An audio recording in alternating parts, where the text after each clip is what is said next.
Okay, good afternoon. So continuing with the previous lecture, uh, with respect to the module 4, the sequence diagram for drawing a line. So here is the sequence of operation for drawing a line: actor, view, controller, and model. So actor, it will send the request to draw a line. Then view will change the view and it will notify to the controller. Acknowledgement will send back to the actor. Then actor has to select the first endpoint, then process that input, send that point to the controller. Second endpoint will be selected by actor, process that input, send that to controller.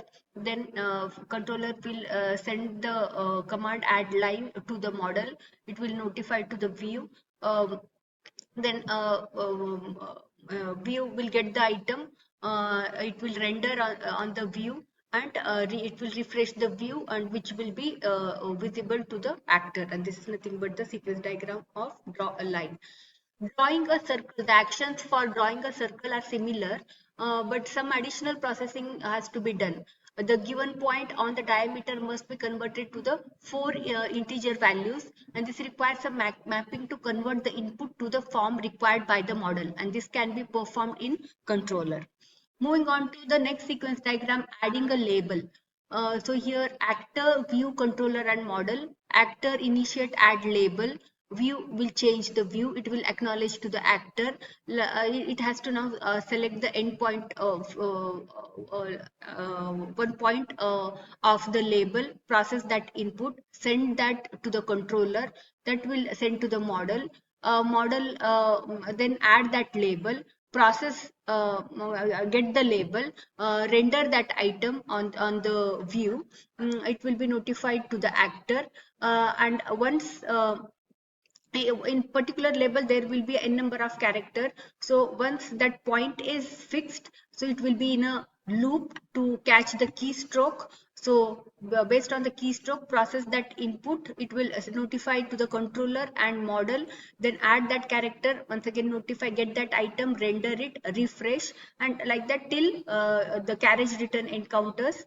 Once the carriage return is encountered, you will be out of the loop. Then notify this to the controller and model, then get the item, render the entire label on the screen, and refresh the view. So this is nothing but the sequence diagram for adding the label. Dealing with the environmental variable. Most interactive system needs to remember the value of certain parameters to make the system user friendly. For instance, a word processing system remembers the size and font of the character so that the user does not have to specify these with every operation. In example, for creating a label, we choose to store these in the view, and this has some consequences for behavior of the system. Now, selection and deletion. Two operations are treated as two independent operations. The step involved in implementing this are as follows.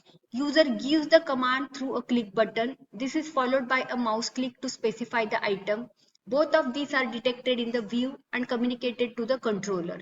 Since the view gets the item from the model, it would seem appropriate that the model have a mechanism to flash the selected item. This can be done by having a tag field for each item, or simply by moving the selected item to a separate container. Since the model is to be used strictly as a repository for the data, the task of iterating through the items is done in the controller, which then invokes the method of the model to mark the item and select it. Model notifies view, which renders the unselected item in the default color, that is black, and the selected item is in red. View gets an enumeration of two lists separately and uses the appropriate color for each. Note that the model only stores a separate list of the selected item. It is the view that decides how two lists are to be rendered. Now, saving and retrieving the drawing. User requests a save or retrieve operation. The system asks for a file name which the user provides, and the system completes the task. The view receives the initial request from the user and then prompts the user to input a file name.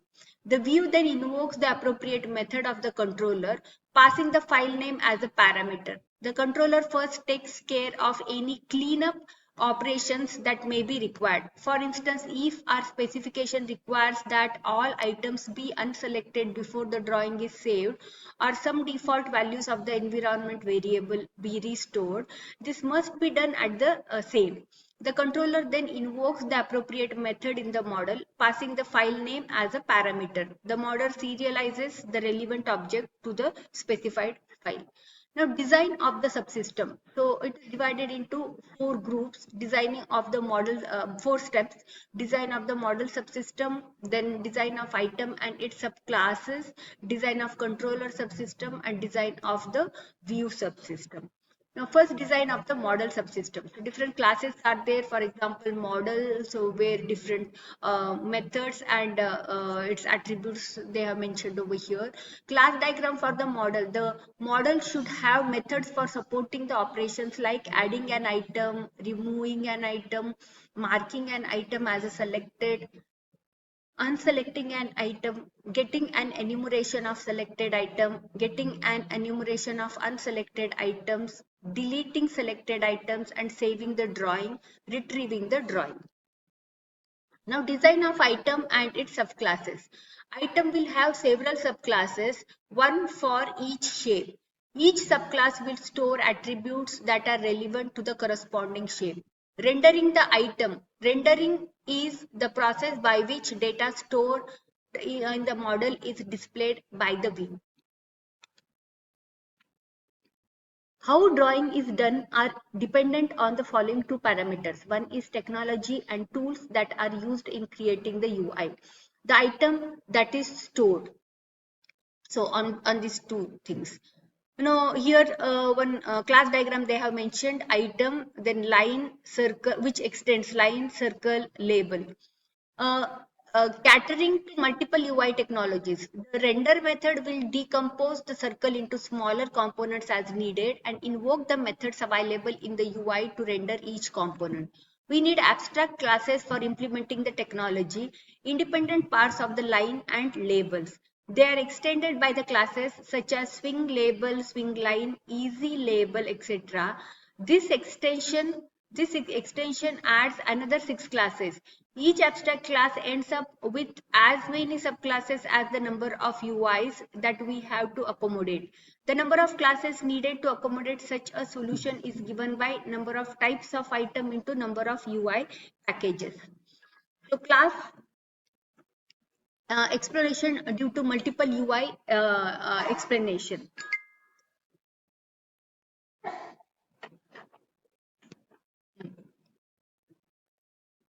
As we've seen in the previous slides, one item which has different classes like line, label, and circle. If you want to extend, so line can have different types, say easy line, hard line, and swing. So like that, it will extend.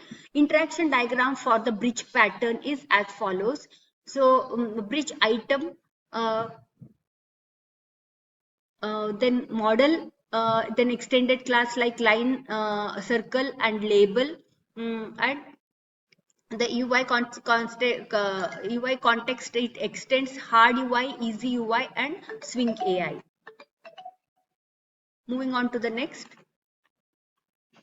Interaction diagram for the bridge pattern. The intent of the bridge pattern is as follows. It decouples an abstraction from its implementation so that two can vary independently. The bridge pattern takes care of these problems, avoiding a permanent building. The total number of classes in row reduced to number of types of item plus number of UI packages. So same thing they have showed over here.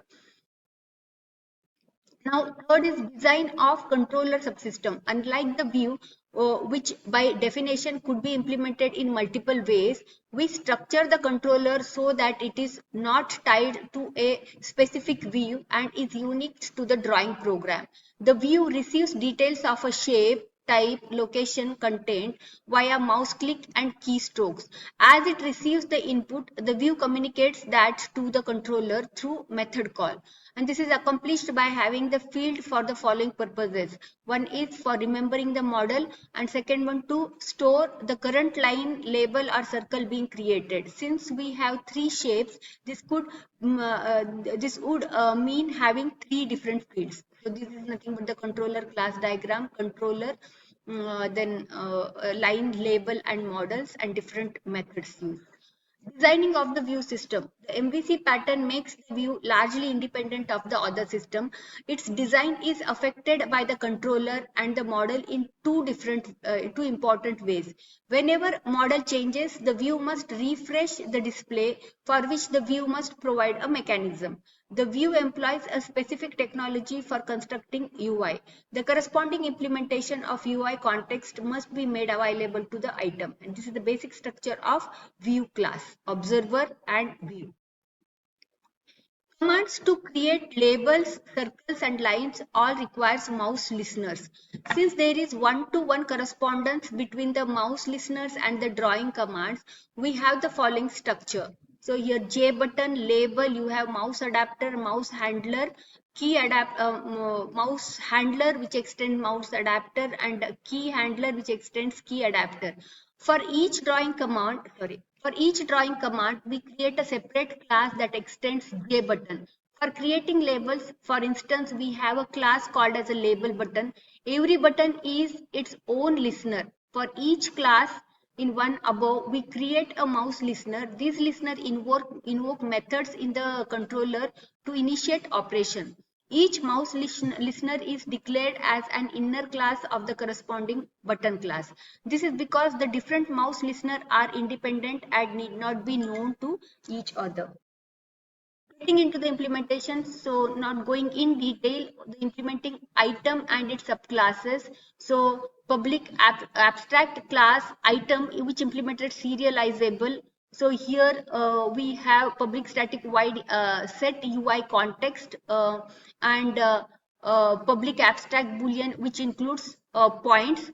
So different point with respect to the circle, you need a center point. So calculate that center point and different coordinates, and based on that you draw the circle and render that image.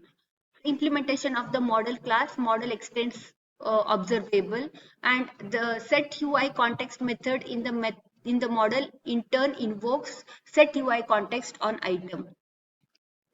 As far as implementation of the controller class is concerned, the make line example they had given. So for make line, without selecting any item, both points will be null. After selecting particular point, at that time point count will be 0. Then make line, once one point when you are going to left point when you are going to select, so point count will be 1. When you are selecting the next count, so that is 2, and model add item that line. The class must keep track of the current shape being created, and this is accomplished by having following fields within the class. When view receives a button click to create a line, it calls one of the following controller method. The controller supplies 3 versions of the make line method and keeps the track of the number of points independently of the view. Implementation of the view class. The view maintains 2 panels, one for the button and other for drawing the item. So view extends JFrame implements observer. The driver program sets up the model. The view itself uses the swing package and is an observer of the model. So public static void main and a string and argument. Implementing the undo operation. A simple scheme for implementing undo could be something like this. Create a stack for storing the history of the operation. For each operation, define a data class that will store the information necessary to undo the operation. Implement code so that whenever any operation is carried out, the relevant information is packed into the associated data object and pushed onto the stack.